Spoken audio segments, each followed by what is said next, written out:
Welcome to This Explainer. Today, we're diving straight into a brilliant study looking at the hidden lives of professionals who constantly cross borders for work.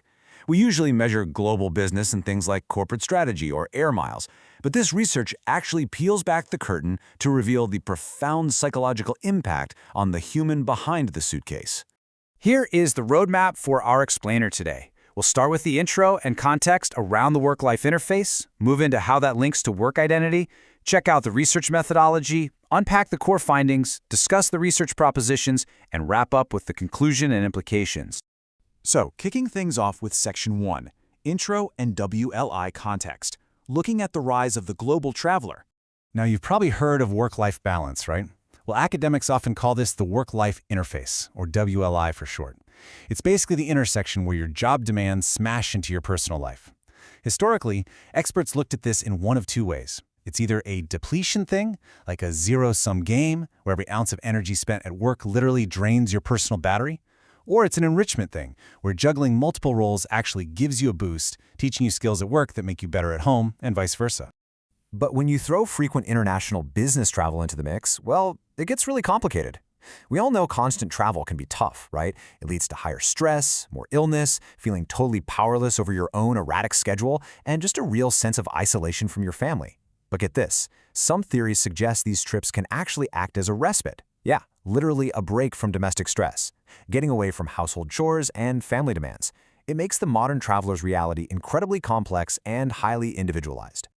Moving right along to Section 2, WLI and Work Identity, or how these folks are constructing the self. The researchers behind this study asked a really profound question. How do the accounts of international business travelers, WLI, actually relate to the way they construct their work identity? Basically, if you're constantly living out of a hotel room, crossing cultures, and wrestling with this intense boundary between your job and your personal life, how on earth does that shape who you believe you are deep down? To figure that out, we have to talk about identity threat.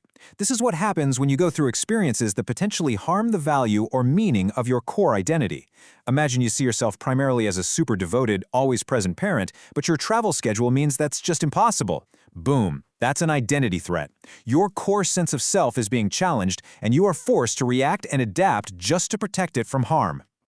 Let's look at how they studied this in Section 3, Research Methodology, and focus in on the human data. To truly grasp what's going on in the heads of these travelers, the researchers couldn't just look at spreadsheets. They had to talk to them.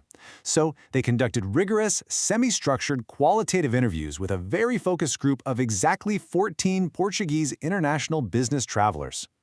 And these weren't rookies. The profile was 9 men and 5 women who averaged over 9 years of intense work travel experience. We're talking about an average of 1.4 international trips every single month, with those trips lasting anywhere from 2 to 14 days. They were constantly flying all over Europe, Africa, the Americas, which gave the researchers an incredibly raw, unfiltered look at how they actually managed those life boundaries.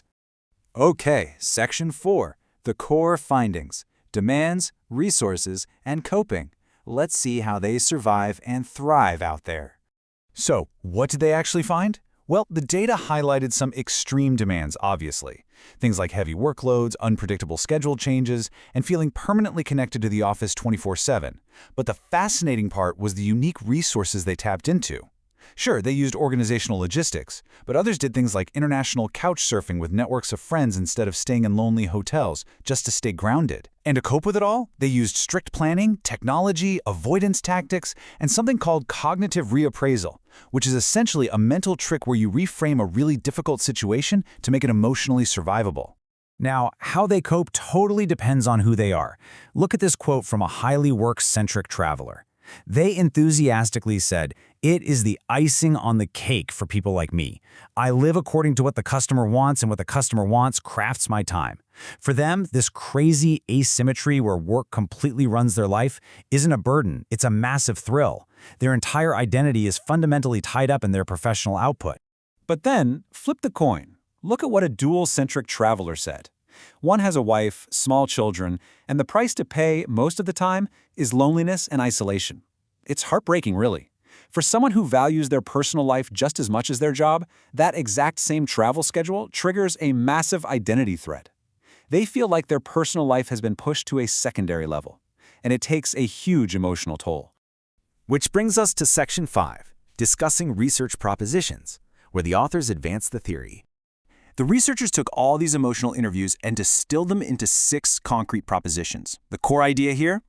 If work is the absolute center of your identity, you're actually going to perceive way less conflict and a lot more enrichment from traveling. You actively prefer those asymmetrical boundaries where work interrupts your life, and you easily use identity protection to maintain a positive self-image.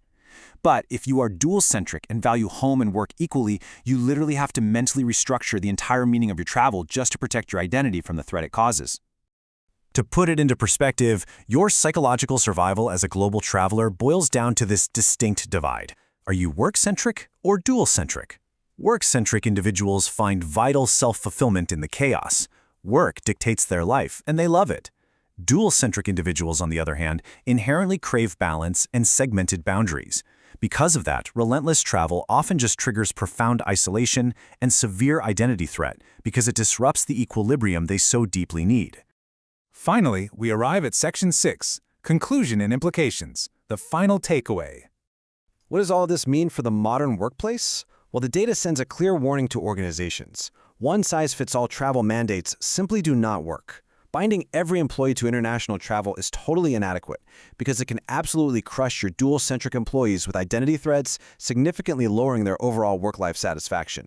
Meanwhile, those excessive 24/7 work infrastructures can actually become highly addictive for the work-centric folks. The big takeaway is that organizations absolutely must foster a clear sense of individual purpose and respect these fundamentally different boundary management styles. So we want to leave you with a provocative thought to reflect on regarding your own career. Look at the demands of your profession. Which persona are you? Are you more work-centric or dual-centric? And how is the way you manage those boundaries shaping your actual identity today? Understanding how you personally derive value from your multiple roles might just be the secret to your own professional and personal happiness. Thank you so much for joining this explainer. As promised, here is the full academic reference for this fantastic study by Pinto and Maya. We highly encourage you to read it in full to explore these fascinating psychological concepts even further. Until next time, keep learning and keep reflecting on those boundaries you set in your own life.